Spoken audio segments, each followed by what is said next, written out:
नमस्कार, हॅलो. आजचा जो व्हिडिओ आहे तो जोडाक्षरांवरचा व्हिडिओ आहे. जोडाक्षरं म्हणजे काय, ती कशी तयार होतात आणि त्या लिहिण्याच्या काही पद्धती आहेत. म्हणजे काही अक्षरांची जी जोडाक्षरं असतात ती विशिष्ट पद्धतीने लिहिली जातात आणि बऱ्याचदा त्याच्यातले नियम पण बदलत असतात. पण आपण हे लक्षात ठेवायचं आहे की मुळात आधी जोडाक्षरं तयार होतात कशी, ते एकदा जर लक्षात आलं तर मग आपल्याला जोडाक्षरं लिहिणं खूप सोपं जातं. परत मी हे तुम्हाला सांगते की उच्चारांवरचा व्हिडिओ नक्की बघा. उच्चारांच्या व्हिडिओमध्ये मी तुम्हाला सांगितलेलं आहे तेच मी आता पुन्हा एकदा सांगते की आपण जसा उच्चार करतो तसंच लिहायचं असतं. त्यामुळे जोडाक्षर सुद्धा आपल्याला समजतं, कारण आपण जेव्हा ते म्हणतो तेव्हा आपल्या लक्षात येतं की अरे हे तर दोन अक्षर एकमेकांना जोडलेली आहेत, ती आपण वेगळी म्हणत नाही आहोत. येत आहे लक्षात? We are not saying these letters separately. when we are pronouncing that word, these letters, you can, if you hear them clearly, your words clearly or your teacher's words clearly, when someone is speaking in Marathi, if you are good observant, good listener, you will come to know which letters are joined letters, कोणती जोडाक्षरं आहेत. ठीक आहे. आता आपण पहिल्यांदा हे बघूया की जोडाक्षरं तयार कशी होतात. पहिलं जे अक्षर असतं त्याचा पाय मोडतो. पाय मोडतो म्हणजे काय, थोडंसं गमतीशीर आहे हे. It's little funny that the first letter breaks his leg and then he needs a support. That letter needs a support. Okay, त्याला एका आधाराची गरज लागते. मग दुसरं लेटर त्याला येऊन चिकटतं, दुसरं अक्षर त्याला येऊन चिकटतं आणि तयार होतं जोडाक्षर. काही उदाहरणं आपण इथे बघूया. काही असे शब्द जे आपण सतत नेहमीच्या आपल्या वापरामध्ये येतात. तो सगळ्यात महत्वाचा शब्द म्हणजे पुस्तक. पुस्तक, पुस्तक. आपण जेव्हा हा शब्द म्हणतो तेव्हा आपण पुस्तक असं म्हणतोय का? नाही. आपण कसं म्हणतोय? पुस्तक, पुस्तक. स आपण अर्धच म्हटला, स पूर्ण म्हटला का? नाही. पुस्तक, पुस्तक अर्धाच म्हटला. म्हणून हे आपल्या लक्षात यायला पाहिजे की अरे हे तर अर्धच ऐकू येत आहे, म्हणजे हे जोडाक्षर असणार. हा, मला माहिती आहे हे थोडंसं तुम्हाला कठीण वाटू शकतं की असं कसं समजणार किंवा असं, पण हरकत नाही. पुन्हा मी मागच्या वेळेस जे सांगितलं तेच की वाचन. आणि वाचन म्हणजे तुमचं फक्त टेक्स्ट बुक नाही, तर इतर वाचन, इतर जी लेखकांची पुस्तकं आहेत. तुम्ही आता तुम्ही जर शाळेत असाल तर तुमच्या वयाला योग्य अशी पण पुस्तकं मराठीमध्ये कितीतरी असतात. मासिकं असतात, वृत्तपत्र म्हणजे न्यूजपेपर्स मी फार तुम्हाला सांगणार नाही वाचा म्हणून, कारण बऱ्याचदा त्याच्यामध्ये काही फार चांगल्या बातम्या नसतात. पण पुस्तकं वाचायला काही हरकत नाही. जसं तुम्ही कॉमिक्स वाचत असाल, जेरोनिमो आणि असं, तर हे मी लहान मुलांसाठी सांगतेय स्पेशली.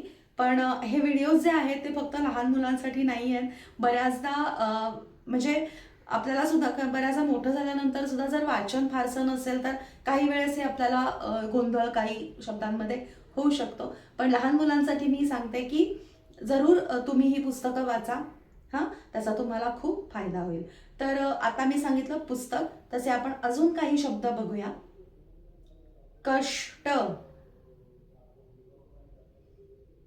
पृष्ठ, व्याप. कसं लिहितोय आपण? स अर्धा काढला, त्याला त जोडला. स अर्धा आहे, त पूर्ण आहे. कष्ट, श अर्धा आहे, श असा असतो ना पूर्ण, पण आपण काय करतोय, तो अर्धाच काढतोय आणि त्याला त जोडतोय. कष्ट.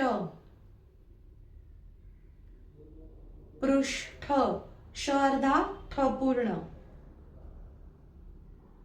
व्याप, व अर्धा, य पूर्ण. ही झाली एक पद्धत जोडाक्षर लिहिण्याची. आता काही वेगळ्या पद्धती पण आहे. जेव्हा पहिलं अक्षर अर्ध असतं त्याला र जोडला जातो, र, तेव्हा ती लिहिण्याची एक वेगळी पद्धत आहे. ती पद्धत बघूया आपण. क्रम. हे बघा, इथे खाली एक स्लॅन्टिंग लाईन आली क ला, आपण जे आधी करत होतो की अक्षर अर्ध लिहायचं आणि त्याला दुसरं अक्षर आणून जोडायचं, नाही. इथे थोडी पद्धत वेगळी आहे. क च्या डावीकडे खाली एक लाईन, एक स्लॅन्टिंग लाईन काढतोय आपण, एक तिरकी रेघ काढली. क्रम, प्रथम, प ला बघा. हा,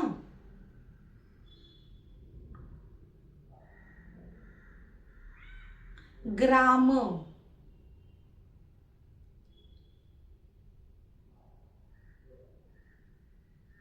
वज्र. आता ट ठ ड याला मात्र थोडं वेगळ्या पद्धतीने लिहिलं जात आहे. ट्र कसा लिहायचा, त्याच्या खाली 2 तिरक्या रेघा येतात, कारण तो असा खालना असा गोल आहे ना, गोलाकार आहे ना, म्हणून. ट्र, ड्र, ट्रक, ड्रम,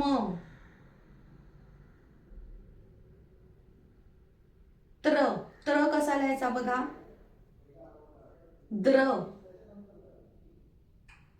द्रष्टा, द्र. भ्र, भ्रमर. हे झालं जेव्हा र जोडला जातो तेव्हा. आता काही वेळेस रू जोडला जातो. रू. आपण जे पहिल्यांदा स्वर बघितले होते त्या स्वरांमध्ये अजून 2 स्वर पण असतात, पण मी ते तुम्हाला तेव्हा सांगितले नाहीत, कारण त्यांनी कधी कधी गोंधळ होऊ शकतो. तर आत्ता इथे जोडाक्षरांच्या इथे मला हे सांगावंसं वाटतं की ते सुद्धा स्वर म्हणूनच गणले जातात. They are counted as vowels. Okay. रू आणि लृ. पण त्यातला जो लृ आहे तो फारच क्वचित वापरला जातो. It's very rare. ओके. पण रू मात्र खूप महत्त्वाचा असतो. आणि जोडाक्षरामध्ये जेव्हा अक्षराबरोबर रू जोडला जातो तेव्हा ते अक्षर कसं लिहायचं ते पण आता आपण बघूया. रू, व अधिक रू, वृ, वृक्ष, पृष्ठ, दृष्ट, कृपाण, कृपा. आलं लक्षात? तर अशा पद्धतीने ही जोडाक्षरं अशी लिहिली जातात. येत आहे लक्षात? रू पासून अनेक शब्दही तयार होतात, जसे ऋषी, ऋतू, ऋण, ऋचा. हा रू असतो. ठीक आहे. हा रू असतो. ठीक आहे. तर माझा हा व्हिडिओ लाईक करा, शेअर करा आणि माझ्या स्मार्ट मराठी या चॅनलला सबस्क्राईब करा.